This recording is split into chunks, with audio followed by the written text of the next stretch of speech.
Alhamdulillahirrabbilalamin. Puji syukur kepada Allah Subhanahu wa Ta'ala yang telah melimpahkan segala rahmat taufik hidayahnya kepada kita semua, sehingga kita masih diberikan kesehatan sampai hari ini dan masih diberikan kekuatan iman Islam. Dan saya ucapkan terima kasih kepada Ibu Kepala Sekolah yang terhormat dan kepada Bapak Ibu SD Negeri 3 Adisara. Saya ucapkan terima kasih yang sebesar-besarnya karena telah menghadiri presentasi yang saya akan laksanakan penyampaian materi untuk budaya positif. Tak lupa rahmat serta salam kita haturkan kepada junjungan kita Nabi Agung Muhammad Sallallahu Alaihi Wasallam yang selalu kita harapkan syafaatnya sampai kelak di hari yaumul qiyamah. Allahumma amin ya rabbal alamin. Sekali lagi saya ucapkan terima kasih kepada Ibu Kepala Sekolah beserta Bapak Ibu Guru yang telah menyediakan waktunya untuk mendengarkan presentasi materi yang akan saya berikan budaya positif hari ini. Untuk hari ini saya akan membacakan susunan acaranya terlebih dahulu, yaitu satu pembukaan, 2 sambutan dari kepala sekolah, 3 pemaparan materi, yang keempat tanya jawab, dan yang terakhir adalah penutup. Marilah Bapak Ibu sekalian, kita awali acara ini dengan membaca suratul Fatihah bersama-sama. Al-Fatihah. A'udzubillahi minasyaitonirrajim. Bismillahirrahmanirrahim. Alhamdulillahirabbil alamin arrahmanirrahim maliki yaumiddin iyyaka na'budu wa iyyaka nasta'in ihdinas siratal mustaqim siratal ladzina an'amta 'alaihim ghairil maghdubi 'alaihim waladdallin. Terima kasih. Untuk acara selanjutnya yaitu sambutan dari Ibu Kepala Sekolah kepada beliau Ibu Ratna Juwita SPD. Disilakan. Assalamualaikum warahmatullahi wabarakatuh. Waalaikumsalam warahmatullahi wabarakatuh. Baik Ibu Guru SD Negeri 3 Adisara yang saya hormati dan tenaga pendidikan SD Negeri 3 Adisara yang saya hormati pula. Sebelumnya kita tidak lupa mengucapkan bersyukur kepada Allah Subhanahu wa Ta'ala. Hari ini kita dapat menghadiri undangan dari Ibu Siti Maimunah SPDI yang akan memberikan pemaparan tentang budaya positif. Shalawat dan salam kita aturkan pada junjungan Nabi kita Muhammad Sallallahu Alaihi Wasallam yang akan kita nantikan syafaatnya di hari kiamat nanti. Allahumma amin. Terima kasih kepada Ibu Siti Maimunah selama memaparkan materi yang tentang budaya positif, dan tentunya nanti akan kita ambil hikmah dari pemaparan ini bisa diterapkan di SD Negeri 3 Adisara. Yang namanya budaya positif itu mungkin bermacam-macam, baik yang berupa sikap ataupun perilaku, dan nantinya mari kita ikuti bersama. Dan juga nanti untuk Bu Siti Maimunah sebagai calon guru penggerak, sebagai pemerkarsa agar apa-apa yang baik dan positif diterapkan di SD Negeri 3 Adisara, hasilnya nanti akan kita nikmati bersama. Kami berharap nanti juga dengan pemaparan ini untuk teman-teman bisa dijadikan sebagai pengalaman. Nanti teman-teman juga bisa menyampaikan materi atau presentasi sebagaimana yang disampaikan oleh Bu Siti Maimunah, mungkin dalam bidang lain, bukan untuk modul yang sekarang untuk CGP. Dan monggo sepenuhnya kami mendukung adanya gerakan budaya positif nanti bisa diterapkan di SD 3 Adisara. Apakah akan berbentuk dalam waktu mingguan ataukah bulanan atau bagaimana, saya serahkan nanti kepada Bu Siti Maimunah. Demikian yang dapat kami sampaikan. Mudah-mudahan semuanya berjalan lancar dan dapat mendapatkan hasil yang baik. Terima kasih. Wabillahi taufiq wal hidayah. Wassalamualaikum warahmatullahi wabarakatuh.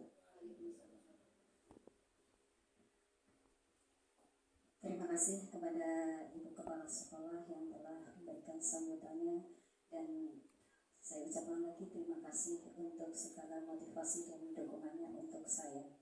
Acara selanjutnya yaitu pemaparan materi. Bapak Ibu sekalian, sebelum saya memaparkan materi tentang budaya positif, mari kita bergerak terlebih dahulu. Breaking, Oke, lanjut. Monggo Bapak Ibu untuk ya. Bapak Ibu monggo berdiri. Oke, kita mengikuti gerakan ini ya, Pak. Oke. Pendek, ya panjang. Panjang.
Terima kasih. Ya, itu adalah supaya kita fresh ya untuk kita menyampaikan materinya nanti sampai ke ya.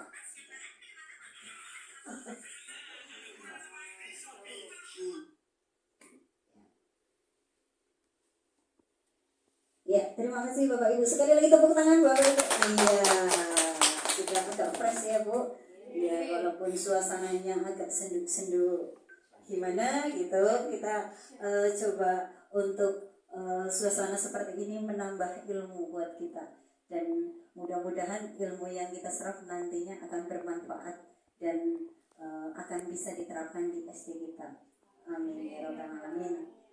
Ya, untuk saya akan menyampaikan diseminasi yang nanti akan saya bahas adalah budaya positif. Nah, Bapak Ibu, sebelumnya saya sebelum menyampaikan materi, saya ingin bertanya. Ini ada pertanyaan pemantik, Bu. Nah, pertanyaan pemantik ini apa? Nah, di sini saya akan menyampaikan, coba ditanya, Ibu itu setuju atau tidak setuju? Misalnya, 1, hukuman dapat mendisiplinkan anak. Nah, tidak setuju. Oke. Ada yang setuju? Tidak ya. Oke, yang kedua, pemberian hukuman dengan hal positif seperti membaca atau membersihkan halaman sekolah dapat meningkatkan disiplin anak. Setuju. Oke. Yang ketiga, memberi penghargaan dapat meningkatkan motivasi belajar anak. Setuju.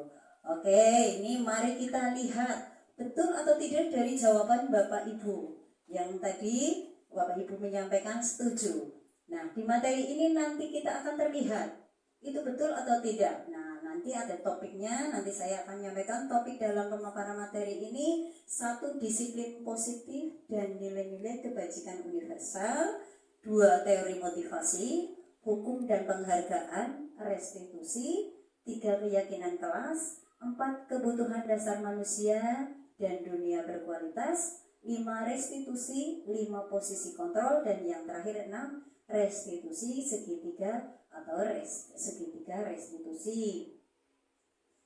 Selanjutnya yaitu materi pertama yang akan kita bahas ini tentang disiplin positif dan nilai-nilai kebajikan universal.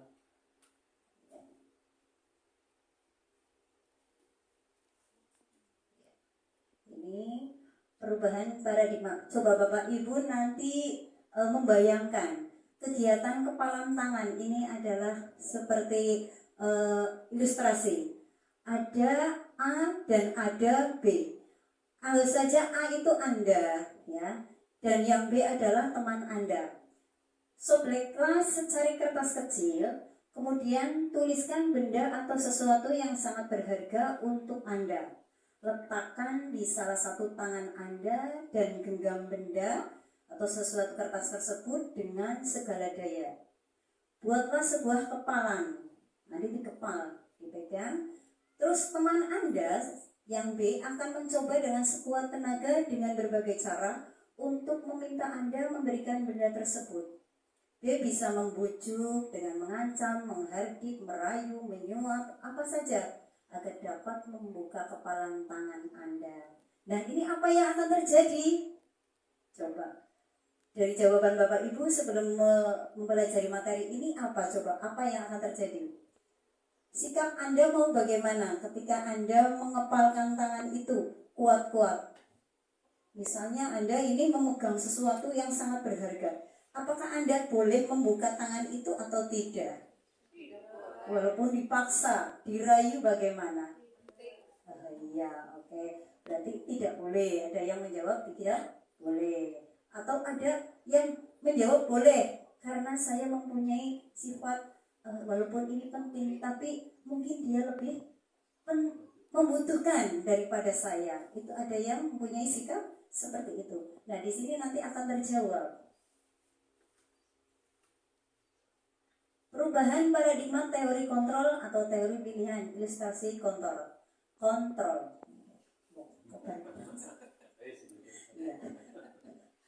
Ilusi guru mengontrol murid. Ilusinya bahwa kritik dan membuat orang merasa bersalah dapat menguatkan karakter atau tidak. Ini salah ini titiknya. Iya. Ilusi kritik membuat orang merasa bersalah itu dapat menguatkan karakter atau tidak menurut Bapak Ibu? Tidak. Oke. Ya, kita nanti jawaban betul salahnya itu nanti setelah kita mempelajari. Terus ilustrasi bahwa semua penguatan positif, efektif dan bermanfaat. Betul. Ilustrasi bahwa orang dewasa memiliki hak untuk memaksa. Salah. Saya yakin Bapak Ibu sudah lebih menguasai materi ini.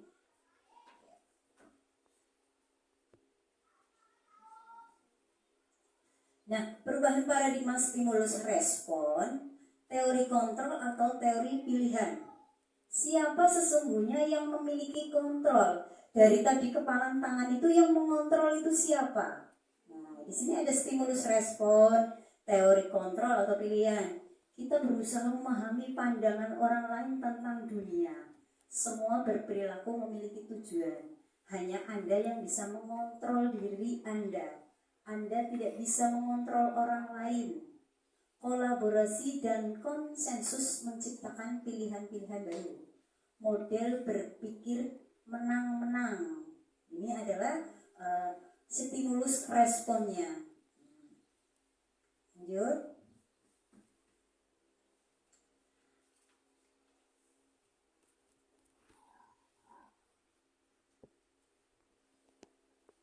Ibu, saya akan melanjutkan tentang disiplin positif. Teori kontrol atau teori pilihan menurut Dr. William Glasser itu Anda tidak bisa mengontrol orang lain, hanya Anda yang bisa mengontrol diri Anda. Seperti tadi menggenggam sesuatu yang ada di tangan Anda. Berarti Yang bisa mengontrol cuman Anda, walaupun dengan rayuan orang lain. Kalau kalian Bapak Ibu tidak memperbolehkan membuka, ya tidak akan terbuka tangan itu. Yang kedua itu semua perilaku memiliki tujuan. Nah, semua perilaku itu pasti mempunyai tujuan. Lanjutnya model berpikir menang-menang. Kolaborasi dan konsensus menciptakan pilihan-pilihan baru. Realitis kebutuhan kita berbeda. Kita berusaha memahami pandangan orang lain tentang dunia. Setiap orang memiliki gambaran berbeda. Ya, saya terangkan untuk yang Anda tidak bisa mengontrol orang lain, hanya Anda yang bisa mengontrol diri Anda. Maksudnya di sini makna disiplin belajar kontrol diri dengan menggali potensi kita agar tercapai tujuan mulia, yaitu sesuatu menjadi seseorang yang kita inginkan berdasarkan nilai-nilai yang kita hargai. Nah, itu. Terus yang semua perilaku memiliki tujuan. Itu ada teori motivasi, ada motivasi yang dari expert, ya, dari luar, dan ada motivasi yang dari dalam. Nah, untuk teori yang motivasi itu yang dari luar atau dari dalam, kita nyambung dari ini ada saling berkaitan. Untuk model berpikirnya itu ada 5 posisi kontrol. Itu 5, 1 penghukum, 2 pembuat rasa bersalah, 3 teman, 4 pemantau, dan yang kelima adalah sebagai manajer. Nah, Bapak Ibu ini posisinya sekarang di sekolah sini sebagai apa? Bisa mengoreksi diri sendiri.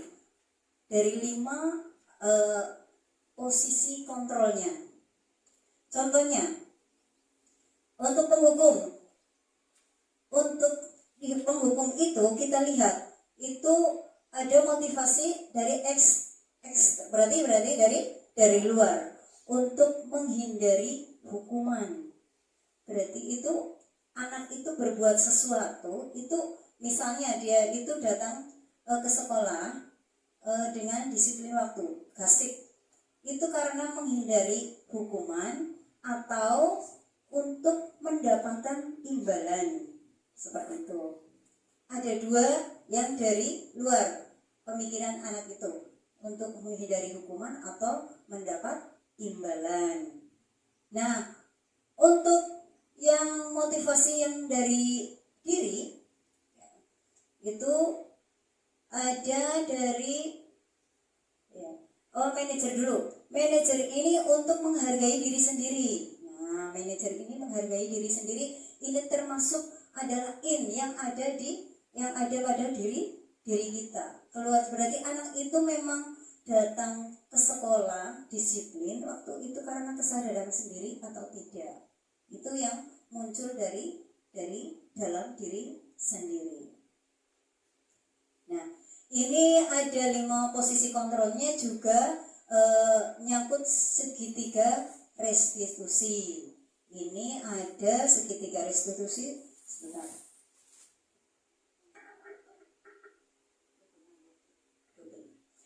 Ya, yang satu menstabilkan identitas, 2 validasi kebutuhan, 3 menanyakan keyakinan.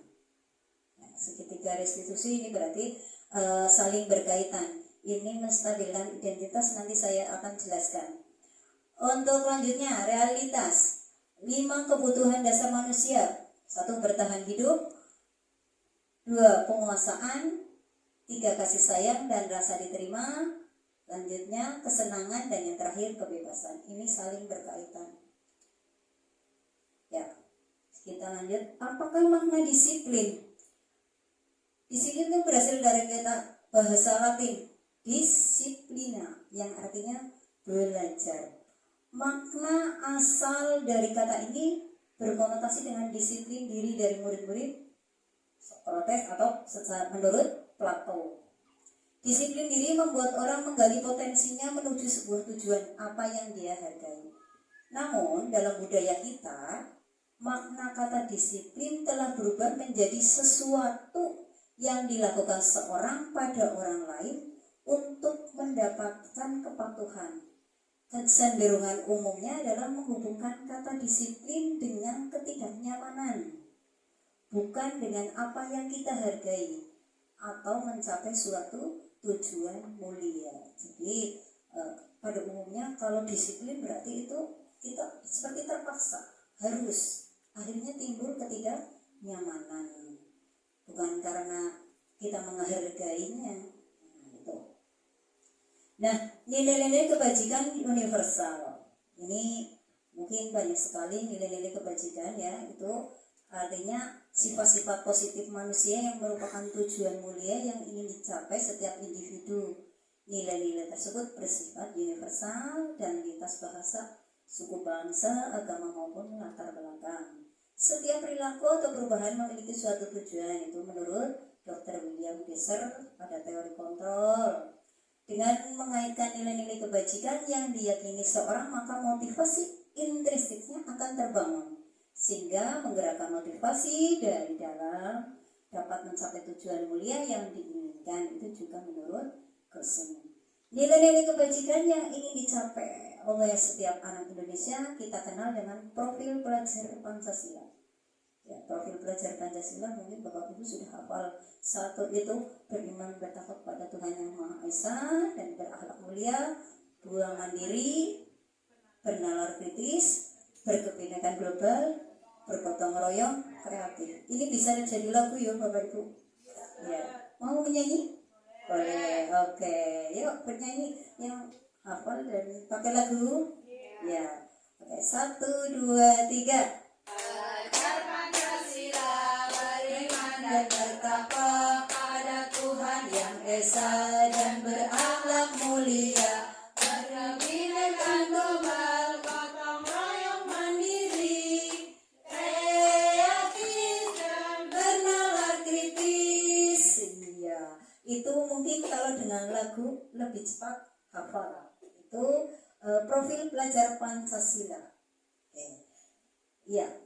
Kita sudah akan memasuki materi yang kedua, teori motivasi hukum dan penghargaan restitusi. Teori motivasi perilaku manusia yaitu untuk menghindari ketidaknyamanan atau hukuman apa yang akan terjadi apabila saya tidak melakukannya. Nah, ini berarti kan motivasinya tadi dari eksternal, dari luar. Ya, berarti apa yang terjadi motivasinya itu menghindari ketidaknyamanan. Nah, apa ya sing terjadi bila saya tidak melakukannya? Nah, kan berarti karena merasa takut.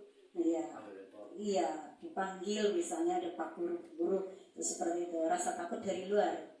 Yang kedua, untuk mendapatkan imbalan dari orang lain, institusi. Apa yang akan saya dapatkan apabila saya melakukannya? Apa ya aku bayar apa Bu Guru ya, saya mau dikasih hadiah apa? Berarti kan dari luar.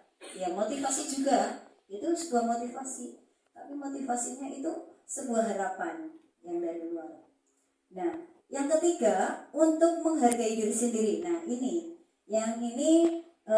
datang dari diri sendiri. Nah, ini tujuan disiplin positifnya di sini. Motivasi yang keluar dari dalam atau internal. Saya akan menjadi orang yang seperti apa bila saya tidak melakukannya. Aku anggar orang garap PR, kalau tidak naik sekolah, ya naik kelas, itu saya nanti mau jadi apa kesananya. Itu kan dari diri sendiri, merasa bagaimana seperti itu. Itu motivasi yang menjadi tujuan disiplin positif. Nah, ini yang memperkasai untuk belajar merdeka. Ini Bapak kita Ki Hajar Dewantoro. Ya, di situ ada merdeka itu artinya tidak hanya terlepas dari perintah, akan tetapi juga cakap buat memerintah diri sendiri. Nah, jadi merdeka gue banyak luas ya, makanya intinya kita mengoreksi pada diri sendiri, mau diperintah kemana diri kita. Ini keteladanan dari Ki Hajar Dewantoro yang diterapkan dalam kurikulum merdeka. Nah, ini hukuman dan penghargaan. Nah, bahwa penghargaan berlaku sama dengan hukuman dalam arti meminta atau membujuk seorang melakukan sesuatu untuk memenuhi suatu tujuan tertentu. dari orang yang meminta atau membujuk. Dorongannya eksternal dan akan ada faktor ketergantungan. Beberapa dampak dari pemberian penghargaan. Nah, kalau kita memang sering memberikan hadiah kepada anak, itu memang jadi akhirnya tergantung motivasinya. Aku harus diwai hadiah. Jadi mungkin kalau kita memberikan suatu hadiah atau penghargaan kepada anak, itu jangan disampaikan terlebih dahulu. Jadi kita seperti memberikan door prize. Anak itu berprestasi terlebih dahulu, baru kita memberi penghargaan. Jadi jangan sebelum tugas diberikan, kita sudah nanti kalau kalian jadi juara akan saya kasih ini. Ini justru akan menjadi ketergantungan anak. Ini motivasi yang tidak positif. Pengaruh jangka pendek dan pengaruh jangka panjang. Jadi intinya kalau penghargaan itu boleh diberikan kepada anak, tapi tidak secara terus-menerus, sewaktu-waktu saja. Itu. Jadi penghargaannya sewaktu-waktu saja dan itu kadang tidak bisa selalu diterapkan. Itu nantinya akan membuat anak bukan berkembang tapi justru motivasinya beda. Penghargaan hukum, penghargaan menghukum. Ini juga nanti kita akan terangkan penghargaan menghukum. Penghargaan menghukum siapa? Di sini susah dibaca, lanjut saja. Dihukum oleh penghargaan. Penghargaan menurunkan kualitas. Nah, jadi otomatis ya. Kalau kita menuntut anak, nanti kamu kalau pinter, nanti saya kasih misalnya belikan HP atau apa seperti itu ya.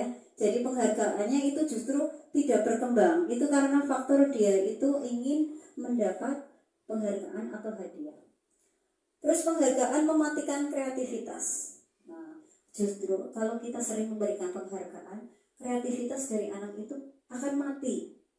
Kurang dituntun dong nang gurune, ini kamu nanti kalau juara lomba ini seperti ini kan dituntun. Jadi kreativitasnya akan berkurang. Terus penghargaan mengurangi motivasi intrinsik. Nah, jelas otomatis karena sudah dari luarnya saja dia itu motivasinya cuma hanya mendapat penghargaan saja. Dari dirinya tidak muncul kesadaran diri. Lanjutnya bentuk program kebajikan apresiasi. Dalam memberikan apresiasi, pengakuan perlu diingat beberapa hal. Beri pengakuan secara khusus, beri pengakuan secara pribadi, beri pengakuan kepada semua murid bergantian, beri pengakuan secara konsisten, fokus pada proses.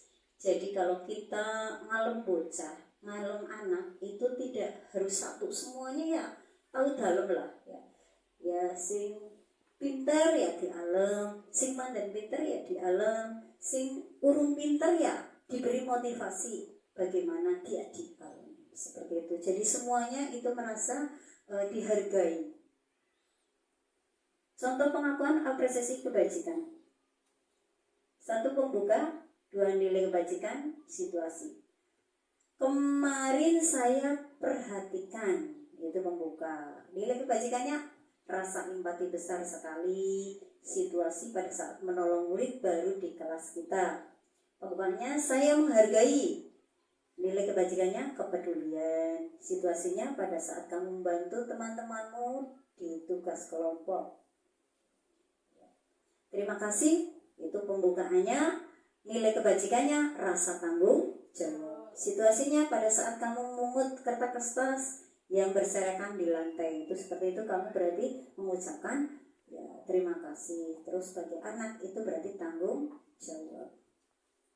Tindakan guru ini ada ya langsung dijawab saja mungkin. Ini ada tindakan guru dan hukuman atau konsekuensi. Hukuman atau konsekuensi itu ya Bapak Ibu saya akan lanjutkan. Ini tentang tindakan guru, ini ada hukuman dan konsekuensi. Nah, ini antara hukuman atau konsekuensi ini sama atau tidak? Coba kita lihat. Ya, sama atau tidak Bapak Ibu? Berbeda. berbeda. Oke, ini ada kasus mencatat 100 kali di dalam buku kalimat saya tidak akan terlambat lagi. Nah, kata terlambat ke sekolah itu berarti termasuk hukuman. Jadi ini jangan diterapkan di sekolah kita. Termasuk hukuman ini tidak boleh. Nah, lari mengelilingi lapangan basket 2 kali karena terlambat hadir di sekolah.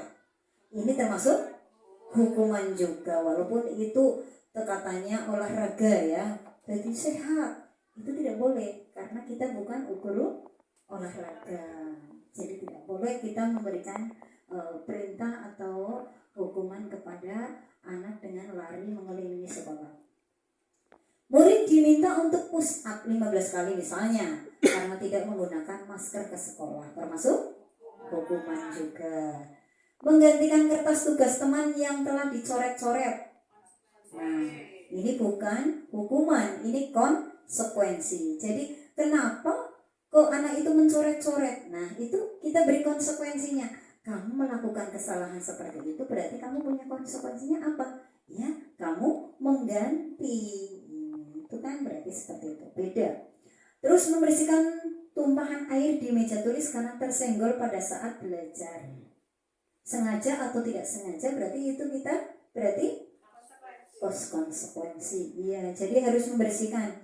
Kalau ada anak menumpahkan air atau memberi kotoran, membuang sampah sembarangan, itu kita justru kita menyuruhnya untuk membersihkan.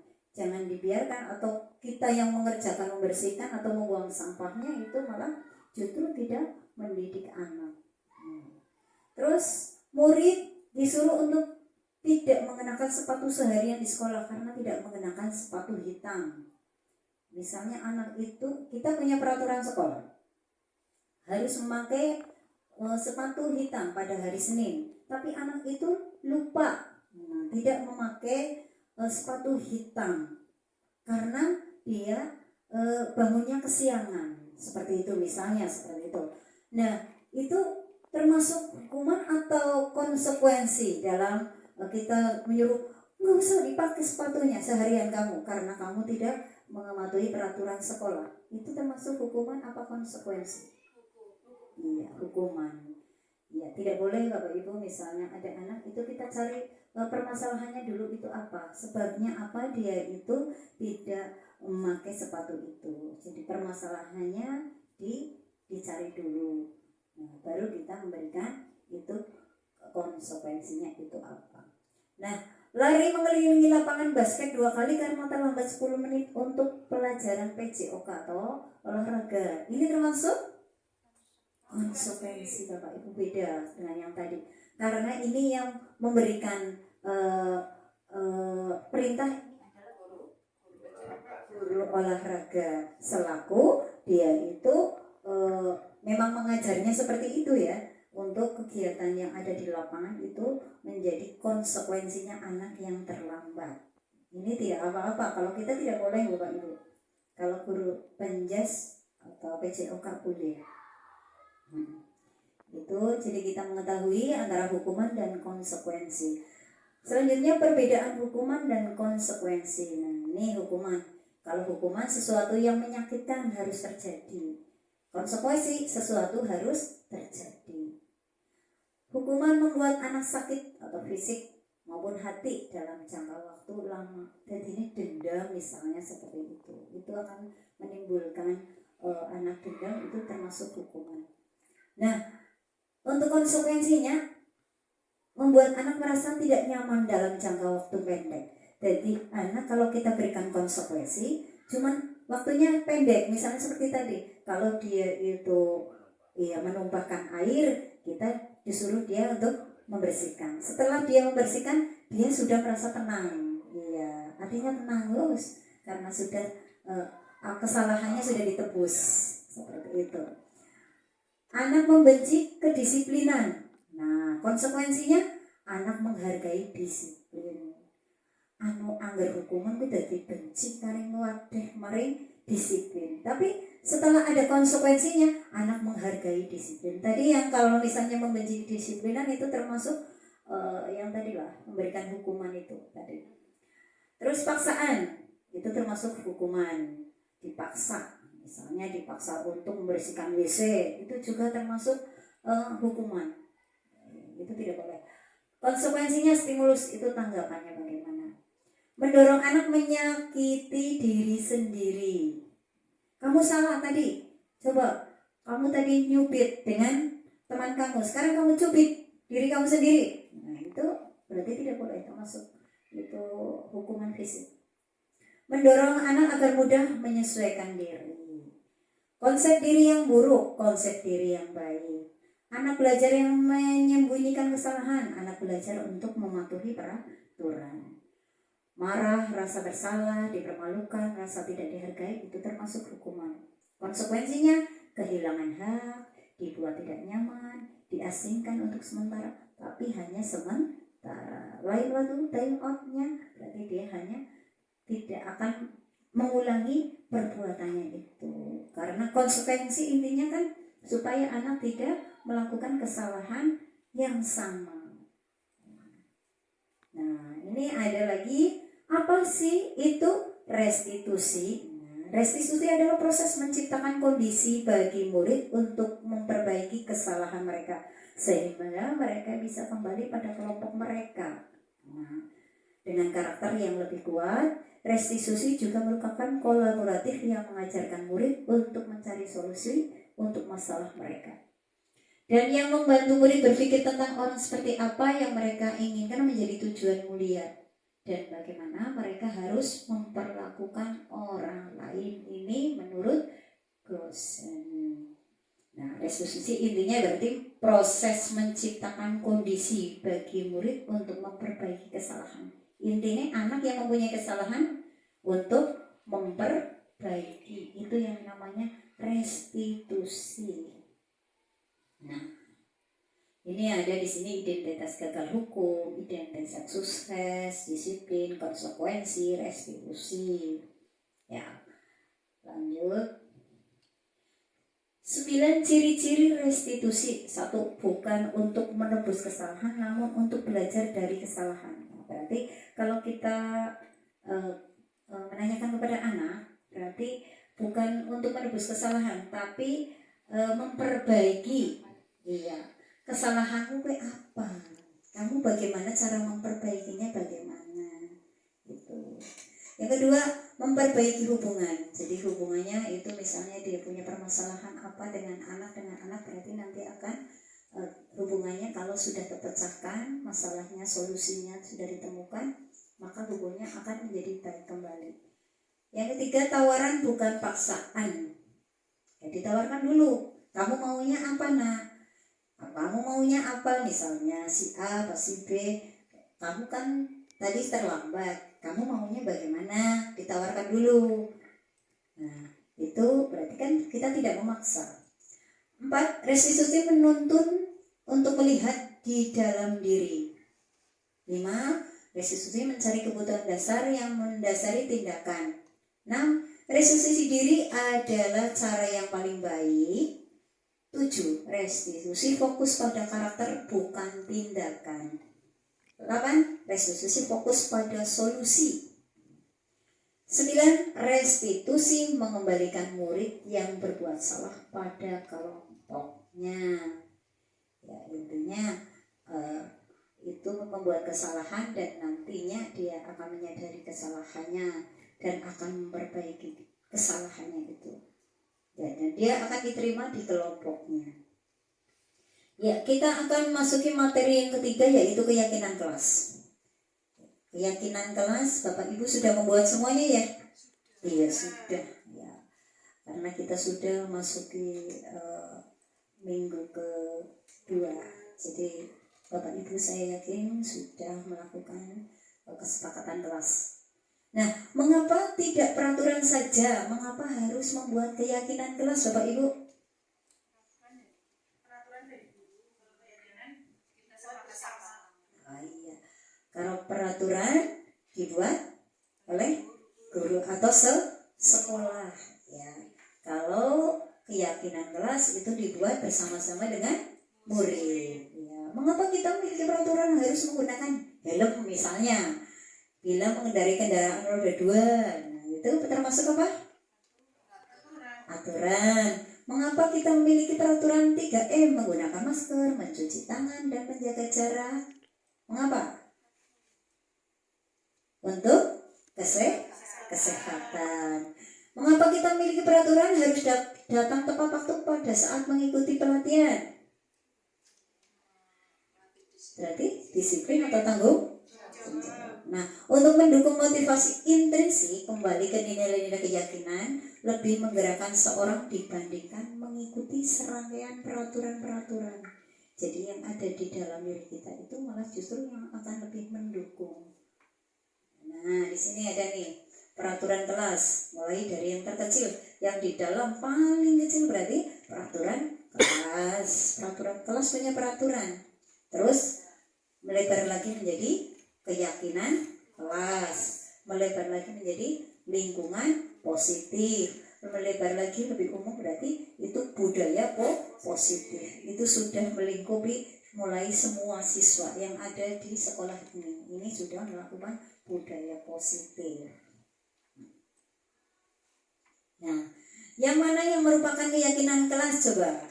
Nah, mengapa? Yuk lihat. Kesepakatan kelas, kami guru dan murid yang saling menyayang, kami murid yang semangat belajar, kami murid yang peduli dengan teman-teman. Nah, ini dari sini yang keyakinan kelas ini datang tepat waktu, mengucapkan salam, menjaga kebersihan sekolah, berdoa sebelum dan sesudah kegiatan, aktif dalam pembelajaran, tertib. Nah, ini yang kesepakatan kelas ini seperti ini ya. Nah, ini ada tabel T dan tabel Y, kegiatan pendalaman keyakinan kelas. Ini ada tabel T dan tabel Y. Tabel Y itu di sini ada bisa terlihat, terdengar, berperilaku. Ini yang sifat hormat.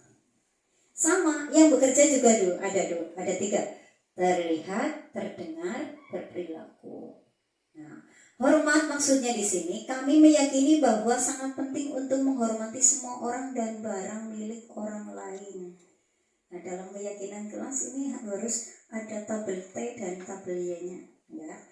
Ini bisa untuk menilai perilaku. Iya, ini ada perilaku bisa dilihat dari sini tabelnya. Nah, terus yang bekerja, kami meyakini bahwa sangat penting untuk mengerjakan segala pekerjaan atau mengikuti kegiatan yang telah ditugaskan. Ini bisa dilihat dari sini tabelnya. Terus diterima dan dimiliki. Kami meyakini bahwa sangat penting untuk merasa diterima pada suatu kelompok dan saling peduli satu dengan orang yang lain. Berarti ini termasuk perilaku. Nah, ini yang tabel Y. Sama sebenarnya ya, cuman bedanya di sini. Nanti sebelahnya itu tabel T. Hormat, bekerja, diterima dan dimiliki. Yang hormat itu berarti tampak ya dan tidak tampak. Contohnya kalau yang tampak itu kan misalnya ini di sini ada disiplin. Contohnya ini disiplin. Yang tampak itu datang tepat waktu. Nah, tidak tampaknya apa? Sering hadir terlambat. Terus mengapa teman dan guru setiap hari menyapa, maksudnya menyapa. Nah, ini sing tampak kelihatan. Yang tidak tampak ya, tidak tak acuh kepada teman dan guru, masa bodoh. Yang selanjutnya mengembalikan barang teman yang telah dipinjam dan mengucapkan terima kasih. Itu yang tampak dalam kehormatan ya. Sedangkan tidak tampaknya tidak mengembalikan barang yang telah dipinjam dan meletakkan sembarangan. Itu tidak tampaknya berarti yang tidak tampak berarti yang tidak bagus, tidak baik. Yang tampak berarti yang baik. Ini bekerja juga seperti itu. Ya, untuk peraturan dan keyakinan kelas kita lanjut saja. Ya, Bapak Ibu, kita akan melihat peraturan keyakinan dan keyakinan kelas ini. Peraturan perbedaan dengan keyakinan kelas. Kalau peraturan selalu kembalikan buku ke tempatnya. Ini misalnya ada kembalikan buku tempatnya. Kita tulis untuk keyakinan kelasnya itu ditulis dengan berarti masuk ke tanggung jawab. Nah, peraturan yang kedua, dilarang mengganggu orang lain. Dalam keyakinan kelasnya itu berarti bahasanya menghormati orang lain, beda bahasa. Peraturan hadir di sekolah 15 menit sebelum pembelajaran dimulai. Keyakinan kelasnya menghormati orang lain, berkomitmen. Peraturan dilarang melakukan kekerasan. Dalam keyakinan kelas, keselamatan menghormati orang lain. Peraturan dilarang menggunakan narkoba. Dalam keyakinan kelas itu berarti termasuk kesehatan. Dalam peraturan bergantian atau menunggu giliran, ditulis dalam keyakinan kelas itu menghormati orang lain atau bersabar. Yang dalam peraturan menggunakan masker, ini keyakinan kelasnya berarti masuk kesehatan atau keselamatan. Yang terakhir, kita buat peraturan jangan berlari di kelas atau koridor. Ini keyakinan kelasnya itu berarti keselamatan dan atau keamanan. Ini perbedaan dari peraturan dengan keyakinan kelas. Nah, kita masuk ke materi keempat. Kebutuhan dasar manusia dan dunia berkualitas. Bapak Ibu, di sini ada kebutuhan dasar manusia. Saya gambarkan ini satu di tengah adalah bertahan hidup. Ya. Dalam bertahan hidup ini ada kasih sayang dan rasa diterima, ada penguasaan, ada kesenangan, ada kebebasan. Nah, kita lihat yang ada di murid-murid kita, ini kita masuk kemana? Kegiatannya nanti masuk kemana? Nah, itu kita lihat dulu untuk materi kontrolnya, ya, posisi kontrolnya ada 5. Nah, di sini. Nah, identitas gagal, identitas berhasil atau sukses, identitas berhasil atau sukses secara kontrol diri, ada kontrol dari luar, ya, itu. Ada menghindari hukuman, mengharap imbalan atau ketergantungan pada orang lain, menghargai diri sendiri. Nah, itu juga ada lagi penghukum, pembuat rasa bersalah, terus menjadi teman atau sebagai pemantau atau sebagai manajer. Bapak itu untuk guru, ya misalnya ini motivasi, gurunya berbuat berkali. Kalau menghardik, ya ini termasuk penghukum, ya. Menghardik, menunjuk-tunjuk, menyakiti, menyindir, itu termasuk penghukum. Nah, kalimat yang membuat rasa bersalah, kalimatnya bagaimana? Seharusnya itu kamu bagaimana? Pakai seharusnya. Ibu kecewa kamu melakukan itu. Itu pembuat rasa bersalah. Otomatis anak kalau digitukan nanti timbul rasa, yo aku salah, seperti itu. Sebagai teman, kalimatnya membuat alasan-alasan untuk muridnya. Kamu misalnya seperti ini. Kamu alasannya apa sih berbuat seperti itu? Kenapa sih kamu misalnya datang terlambat? Nah, itu masalahnya apa? Alasannya apa? Kenapa sih kamu terlambat? Kenapa sih kamu mencontek? Itu sebagai teman. Jadi bahasanya diperhalus aja. Kenapa sih terlambat? Kita sebagai guru sekarang tidak boleh menggunakan bahasa-bahasa yang keras atau menghardik, tidak boleh. Itu bahasa yang seperti itu sudah tidak berlaku lagi. Jadi kita memang harus mengutamakan anak dengan kasih sayang. Pemantau, menghitung dan mengukur. Nah, itu mengukur bagaimana kemampuan anak. Kemampuan anak berbeda-beda, ya, tidak sama. Jadi kalau kita menilai si A dengan si B itu misalnya jangan dibanding-bandingkan lah, seperti itu.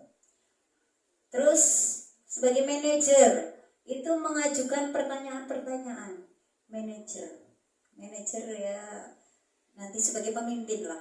Kamu Bapak Ibu kan sebagai pemimpin di situ. Misalnya di dalam kelas itu kan sebagai pemimpin, sebagai manajer. Berarti membuat pernyataan-pernyataan yang tidak memojokkan. Seperti itu. Ini ada lagi untuk guru berkata, kalau kamu tidak melakukannya, ya awas ya, rasakan. Nah, itu menghukum, rasakan. Awas agar orang belum nyapu. Nah, seperti itu. Nah, ini menghukum. Ini bagi anak ini sudah nantinya perkembangannya akan terganggu. Sampai biasanya akan teringat sampai tua. Pembuat rasa bersalah. Kamu seharusnya ya, kamu sudah tahu Ibu, ya. Lelah sekali mengatakannya Ibu. Nah, ini banyak kalimat-kalimat ini nanti Bapak Ibu pahami sendiri ya. Nanti saya share. Nah, selanjutnya nah, ini tugasnya. Pernyataan-pernyataan, saya kecewa sekali dengan kamu. Ini tadi sudah membuat rasa bersalah. Secara otomatis anak itu akan merasa bersalah kalau misalnya kita menanyakan seperti itu. Ya. Kedua, kamu tidak pernah benar melakukannya. Nah, penghukum. Bahasa itu masuk dalam penghukum. Jadi kalimat-kalimat itu kita harus pahami. Ayolah lakukan demi ibu dan bapak. Berarti sebagai teman. Ayolah bersihkan kelas, ya demi ibu. Nah, seperti itu. Iya.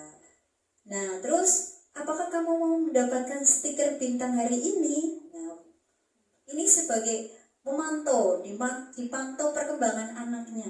Kamu mau nggak stiker ini? Nah, seperti itu. Kalau kamu mau, berarti kamu harus seperti ini. Nah, ini memantau anak, perkembangan anak. Diberikan misalnya bintang atau apa, tanda cap saja seperti yang Bapak Ibu miliki, itu senang banget. Ada gambarnya, terus dikasih nilai 100. Aduh, ada gambarnya Bu Guru, senang sekali itu. Nah, terus sebagai manajer ini, bagaimana kamu bisa menyelesaikan masalah ini? Jadi sebagai manajer itu kita memberikan solusinya itu dikembalikan ke anak.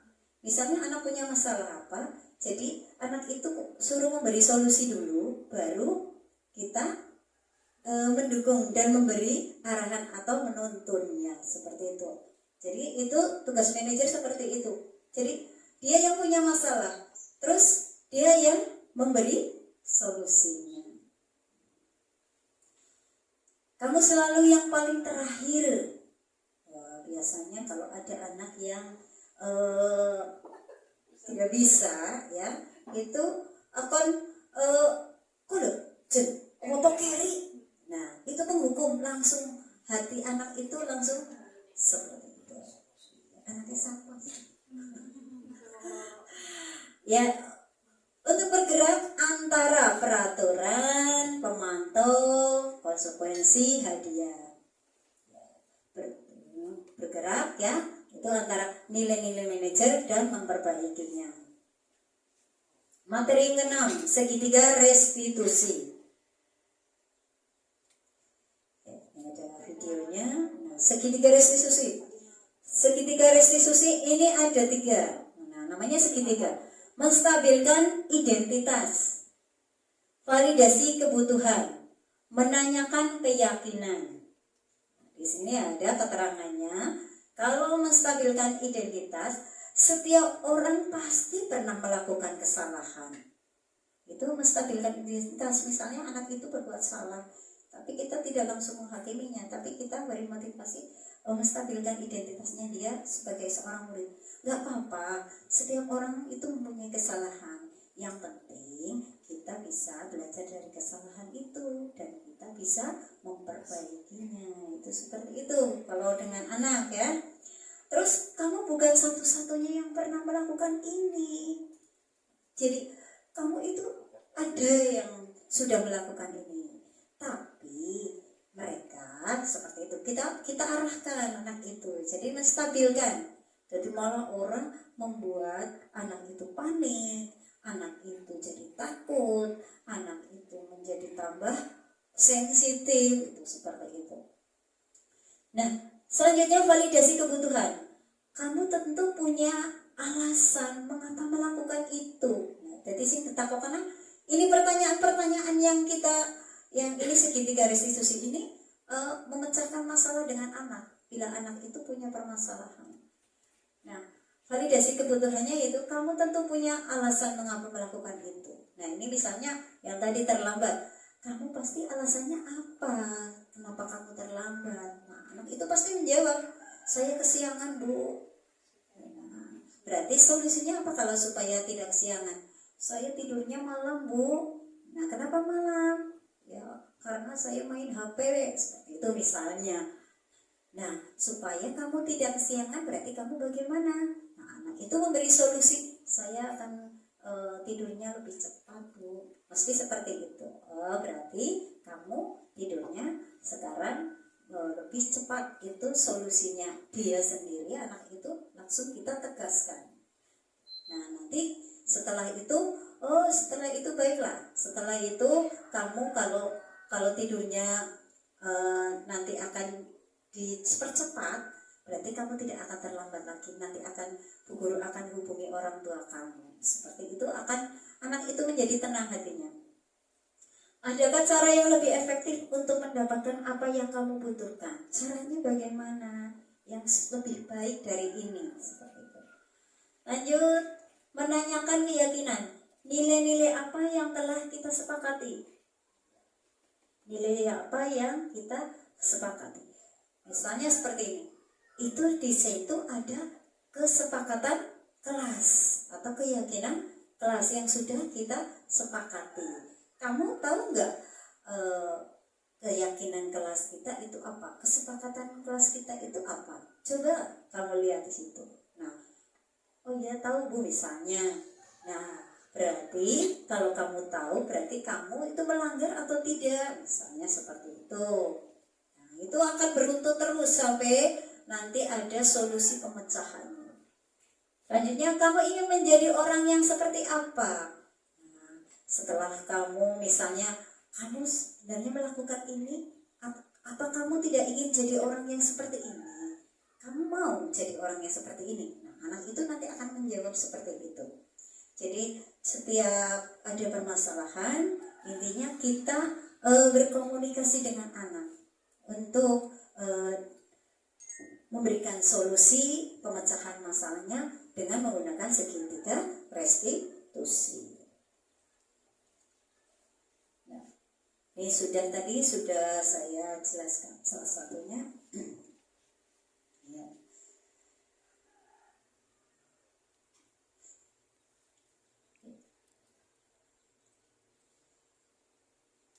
Ya, langsung ke refleksi ya Bapak Ibu. Satu, hal baru apa yang mengubah paradigma saya yang saya dapatkan? Nah, Bapak Ibu setelah Bapak Ibu tahu tentang satu tadi tentang hukuman dan konsekuensi, terus ada penghargaan. Nah, Bapak Ibu apa yang berubah pada Bapak Ibu? Nah, oh iya, ini tidak boleh memberikan hukuman, lebih baik menggunakan konsekuensi. Ya, terima kasih Ibu Kepala. Terus yang kedua, perasaan apa yang muncul selama mengikuti sesi ini, khususnya mengenai makna disiplin dan motivasi intrinsik. Ya, intrinsik mau dari dalam. Perasaan apa muncul selama mengikuti sesi ini? Oh iya, silakan Bu Lutfi menjawab. Perasaan saya setelah mengikuti sesi ini yaitu saya lebih memahami bagaimana menerapkan disiplin kepada anak. Jadi kita tidak boleh menghukum anak atau bahkan mengeluarkan kata-kata hukuman bagi anak. Malah justru kita harus sebagai teman lebih cenderung untuk memotivasi daripada untuk memberikan hukuman. Ya, terima kasih. Tepuk tangan buat Bu Lutfi. Ya. Itu jawabannya, perasaan yang muncul sekarang untuk Bu Lutfi. Iya, mungkin beda ya Bu, setelah kita mengetahui materi ini tentang bagaimana cara menangani anak. Nah, sama yang sebelumnya kita mempelajari materi ini. Ya, yang ketiga, peran Among seperti apakah yang saya telah lakukan selama mengikuti modul? Enggak usah. Saya akan menjadi Among yang seperti apa setelah mengikuti modul ini? Ada yang mau menjawab lagi?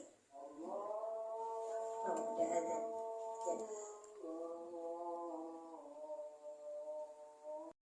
Bapak Ibu, untuk materi telah selesai. Terima kasih kepada Bapak Ibu yang telah mengikuti penyampaian materi dari saya, dan mudah-mudahan dapat bermanfaat buat Bapak Ibu sekalian dan dapat diterapkan di SD kita, yaitu SD Negeri 3 Adisara.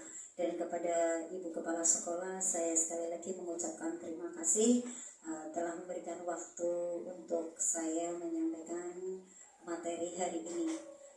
Dari saya, apabila ada kesalahan, saya mohon maaf yang sebesar-besarnya. Marilah kita tutup acara ini dengan membaca hamdalah bersama-sama. Alhamdulillahirrabbilalamin. Terima kasih. Wassalamualaikum warahmatullahi wabarakatuh.